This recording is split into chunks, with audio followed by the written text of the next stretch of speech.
Adriana angrily awaits her husband, who is late for dinner. Dromio of Ephesus enters and tells about his meeting with Antipholus of Syracuse. Adriana, furious that Antipholus has denied that he has a wife, sends Dromio back to fetch him home. Enter Adriana, wife to Antipholus of Ephesus, with Luciana, her sister.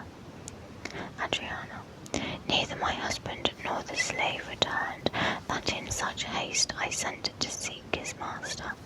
Sure, Luciana, it is 2 o'clock. Luciana, perhaps some merchant hath invited him, and from the mart he's somewhere gone to dinner. Good sister, let us dine, and never fret. A man is master of his liberty. Time is their master, and when they see time, they'll go or come. If so, be patient, sister. Adriana, why should their liberty than ours be more? Luciana, 'cause their business still lies out a door. Adriana, look, when I serve him so, he takes it ill. Luciana, oh, no, he is the bridle of your will. Adriana, there's none but ours will be bridled so. Luciana, why, headstrong liberty is lashed with woe. There's nothing situate under heaven's eye, but hath his bound in earth, in sea, in sky. The beasts, the fishes, and the winged fowls are their males' subjects, and at their controls. Man more divine, the master of all these, lord of the wide world and wild watery seas, endued with intellectual sense and souls, of more preeminence than fish and fowls, are masters to their females and their lords. Then let your will attend on their accords. Adriana, this servitude makes you to keep unwed. Luciana, not this, but troubles of the marriage bed. Adriana, but were you wedded, you would bear some sway. Luciana, ere I learn love, I'll practice to obey. Adriana, how if your husband starts some otherwhere? Luciana, till he come home again, I would forbear. Adriana, patience unmoved, no marvel though she pause, they can be meek that have no other cause. A wretched soul bruised with adversity, we bid be quiet when we hear it cry, but were we burdened with like weight of pain, as much or more we should ourselves complain. So thou that hast no unkind mate to grieve thee, with urgent helpless patience would relieve me, but if thou live to see like right bereft, this full-begged patience in thee will be left. Luciana, well, I will marry one day, but to try. Here comes your man, now is your husband nigh. Enter Dromio of Ephesus. Adriana, say, is your tardy master now at hand? Dromio of Ephesus, nay, he's at 2 hands with me, and that my 2 ears can witness. Adriana, say, didst thou speak with him? Know'st thou his mind? Dromio of Ephesus, aye, he told his mind upon mine ear, beshrew his hand, I scarce could understand it. Luciana, spake he so doubtfully, thou couldst not feel his meaning? Dromio of Ephesus, nay, he struck so plainly, I could too well feel his blows, and withal so doubtfully, that I could scarce understand them. Adriana, but say, I prithee, is he coming home? It seems he hath great care to please his wife. Dromio of Ephesus, why, mistress, sure my master is worn mad. Adriana, worn mad, thou villain. Dromio of Ephesus, I mean not cuckold mad, but sure he is stark mad. When I desired him to come home to dinner, he asked me for 1,000 marks in gold. "'Tis dinner time," quoth I. "My gold," quoth he. "Your meat doth burn," quoth I. "My gold," quoth he. "Will you come?" quoth I. "My gold," quoth he. "Where is the 1,000 marks I gave thee, villain?" "The pig," quoth I, "is burned." "My gold," quoth he. "My mistress, sir," quoth I. "Hang up thy mistress. I know not thy mistress. Out on thy mistress." Luciana. "Quoth who?" Dromio of Ephesus. "Quoth my master. I know," quoth he. "No house, no wife, no mistress. So that my errand due unto my tongue, I thank him, I bear home upon my shoulders, for in conclusion he did beat me there." Adriana. "Go back again, thou slave, and fetch him home." Dromio of Ephesus. "Go back again and be new beaten home. For God's sake, send some other messenger." Adriana. "Back, slave, or I will break thy pate across." Dromio of Ephesus. "And he will bless that cross with other beating. Between you I shall have a holy head." Adriana. "Hence, prating peasant, fetch thy master home." Dromio of Ephesus. "Am I so round with you as you with me, that like a football you do spurn me thus? You spurn me hence, and he will spurn me hither. If I last in this service, you must case me in leather." He exits. Luciana. "Fie, how impatience loureth in your face." Adriana. "His company must do his minions grace, whilst I at home starve for a merry look. Hath homely age the luring beauty took from my poor cheek, then he hath wasted it. Are my discourses dull? Barren my wit. If voluble and sharp discourse be marred, unkindness blunts it more than marble hard. Do their gay vestments his affections bait? That's not my fault, he's master of my state. What ruins are in me that can be found by him not ruined? Then he is the ground of mighty features. My decayed fair, a sunny look of his would soon repair. But too unruly dear, he breaks the bale and fleets from home. Poor I am, but 'tis stale." Luciana. "Self-harming jealousy, fie, bear it, beat it hence." Adriana. "Unfeeling fools can with such wrong dispense. I know his eye doth homage otherwhere, or else what lets it but he would be here. Sister, you know he promised me a chain.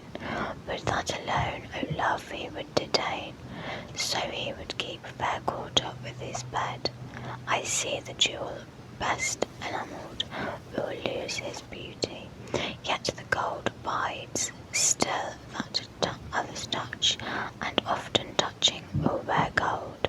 Yet no man that hath a name by falsehood and corruption doth it shame. Since that my beauty cannot please his eye, I'll weep what's left away, and weeping die." Luciana. "How many fond fools serve mad jealousy?" They exit. I apologise for any background noise that you can hear as well. Okay, Act 2, Scene 2. Synopsis. Antipholus of Syracuse meets Dromio of Syracuse, who denies having spoken of Antipholus's wife. Adriana and her sister Luciana enter and persuade Antipholus to come to dinner. Enter Antipholus of Syracuse. Antipholus of Syracuse. "The gold I gave to Dromio is laid up. save at the centaur, and the heedful slave is wandered forth in care to seek me out. By computation and mind's host's report, I could not speak with Dromio, since at first I sent him from the mart. See, here he comes. Enter Dromio of Syracuse. How now, sir, is your merry humour altered, as you love strokes, so jest with me again? You know no centaur, you received no gold, your mistress sent to have me come home to dinner. My house was at the Phoenix, wast thou mad, that thus so madly thou didst answer me? Dromio of Syracuse. What answer, sir, when spake I such a word? Antipholus of Syracuse. Even now, even here, not half an hour since. Dromio of Syracuse. I did not see you since you sent me hence, home to the centaur with the gold you gave me. Antipholus of Syracuse. Villain, thou didst deny the gold's receipt, and toldst me of a mistress and a dinner, for which I hope thou feltst I was displeased. Dromio of Syracuse. I am glad to see you in this merry vein. What means this jest, I pray you, master, tell me. Antipholus of Syracuse. Yea, dost thou jeer and flout me in the teeth? Think'st thou I jest? Hold, take thou, and that beats Dromio. Dromio of Syracuse. Hold, sir, for God's sake, now your jest is earnest. Upon what bargain do you give it me? Antipholus of Syracuse. Because that I familiarly sometimes do use you for my fool and chat with you, your sauciness will jest upon my love, and make a common of my serious hours. When the sun shines, let foolish nuts make sport, but creep in crannies when he hides his beams.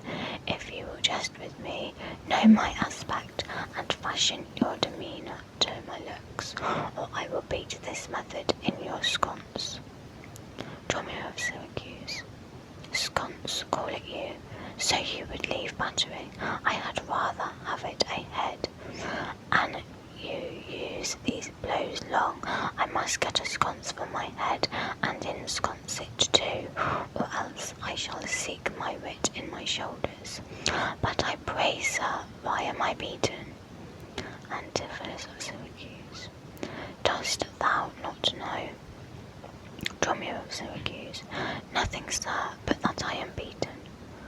Antipholus of Syracuse. Shall I tell you why? Dromio of Syracuse. Any, I, sir, and wherefore, for they say every why hath a wherefore. Antipholus of Syracuse. Why first, for flouting me, and then wherefore, for urging it the second time to me. Dromio of Syracuse.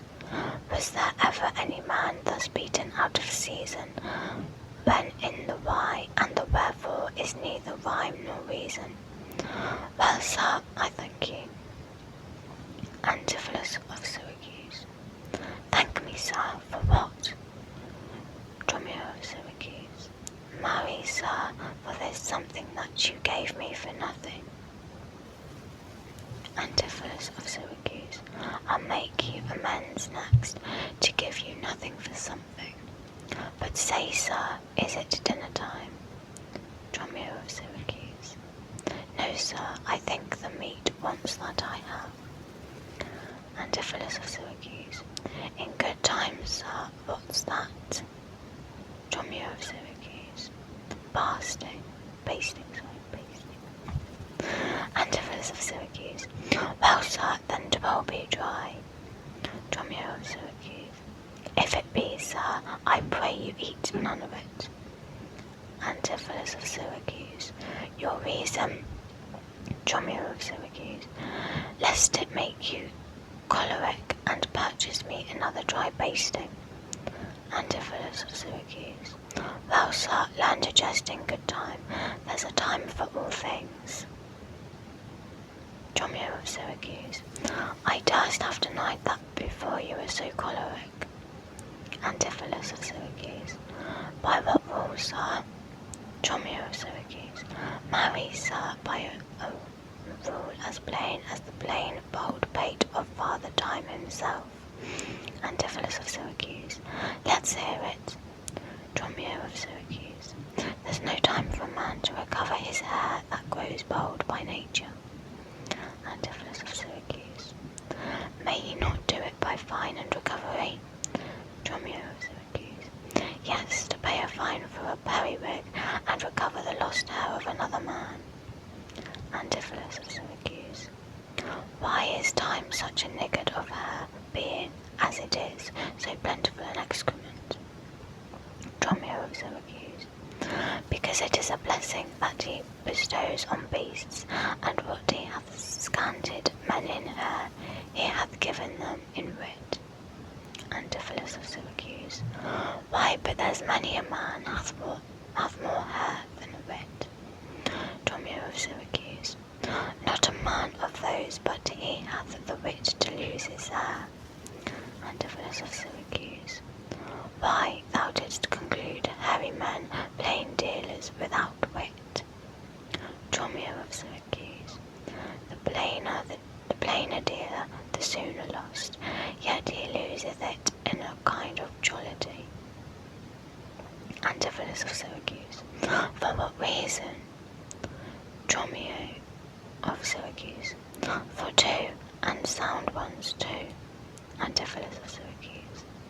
Nay, not sound, I pray you. Dromio of Syracuse. Sure ones, then.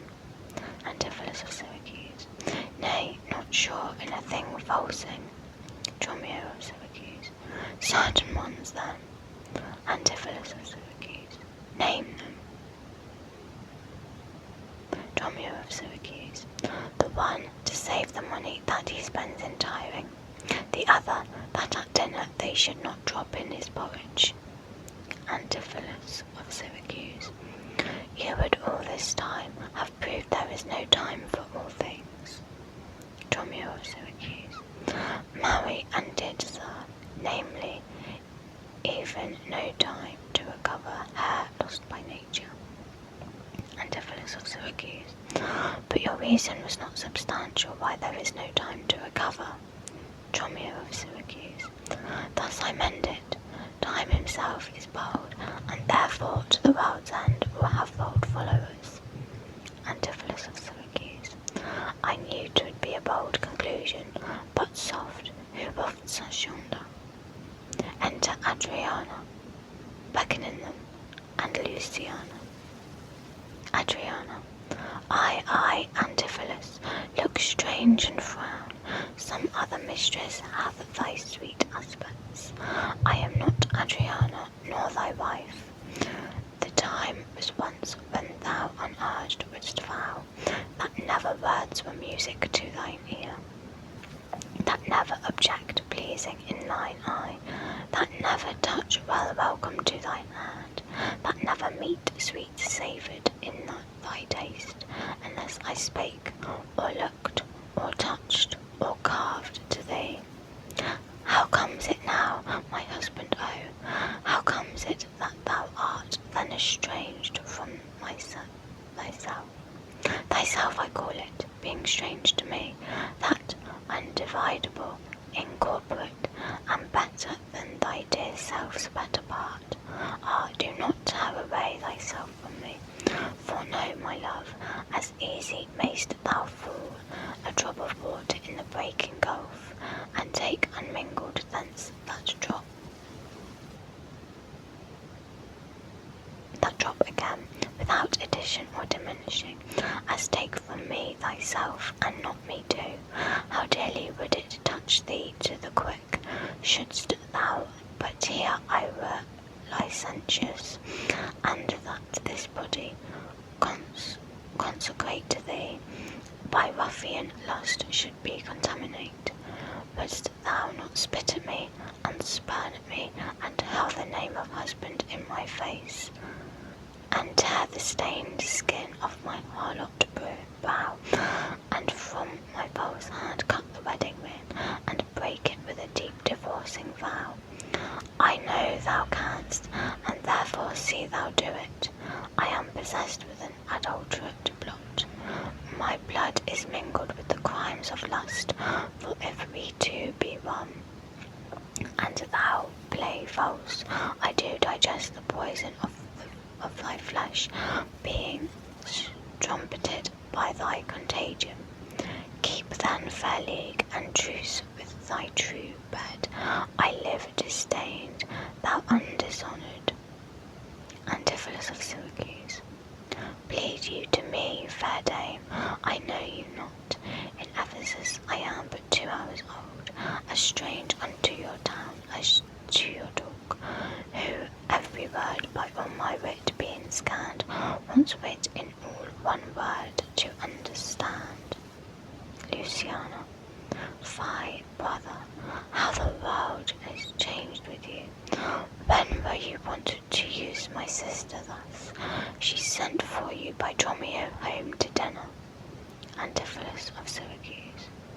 By Dromio of Syracuse. By me, Adriana. By thee, and this thou didst return from him, that he did buffet thee, and in his blows denied my house for his, me for his wife. Antipholus of Syracuse. Did you converse, sir, with this gentlewoman? What is the cause and drift of your compact? Dromio of Syracuse. I, sir, I never saw her till this time. Antipholus of Syracuse. Villain, thou least, for even her very words didst thou deliver to me on the mart. Dromio of Syracuse. I never spake with her in all my life. Antipholus of Syracuse. How can she thus then call us by our names, unless it be by inspiration? Adriana. How ill agrees it with your gravity to counterfeit thus grossly with your slave, abetting him to thwart me in my mood. But be it my wrong, you are from me exempt, but wrong not that wrong with a more contempt. Come, I will fasten on this sleeve of thine. She takes his arm. Thou art now my husband, I a vine, whose weakness, married to thy stronger state, makes me with thy strength to communicate. If aught possess thee from me, it is dross, usurping ivy, briar, or idle moss, who, all for want of pruning with intrusion, infect thy sap and live on thy confusion. Antipholus of Syracuse, aside. To me she speaks, she moves me for her theme. What, was I married to her in my dream? Or sleep I now, and think I hear all this? What error drives our eyes and ears amiss? Until I know this sure uncertainty, I'll entertain the offered fallacy. Luciana. Dromio, go bid the servants spread for dinner. Dromio of Syracuse. Oh, for my beads, I cross me for a sinner. He crosses himself. This is the fairyland, O spite of spites. We talk with goblins, owls, and sprites. If we obey them not, this will ensue. They'll suck our breath, or pinch us black and blue. Luciana. Why prat'st thou to thyself and answerst not? Dromio, thou snail, thou slug, thou sot. Dromio of Syracuse. I am transformed, master, am I not? Antipholus of Syracuse. I think thou art in mind, and so am I. Dromio of Syracuse. Nay, master, both in mind and in my shape. Antipholus of Syracuse. Thou hast thine own form. Dromio of Syracuse. No, I am an ape. Luciana.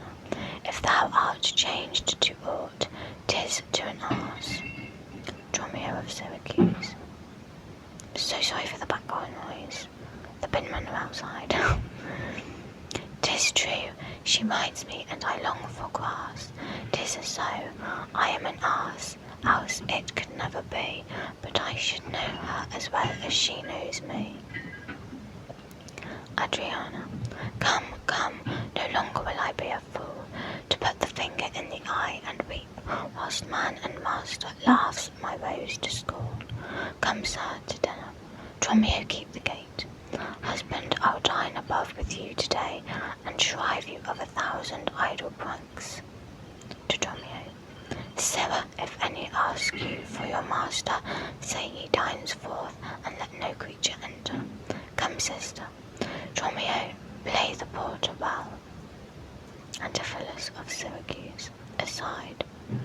Am I in earth, in heaven, or in hell, sleeping or waking, mad or well advised, known unto these, and to myself disguised? I'll say as they say, and persever so, and in this midst at all adventures go. Dromio of Syracuse. Master, shall I be porter at the gate? Adriana. Aye, and let none enter, lest I break your pate. Luciana. Come, come, Antipholus, we dine too late. They exit.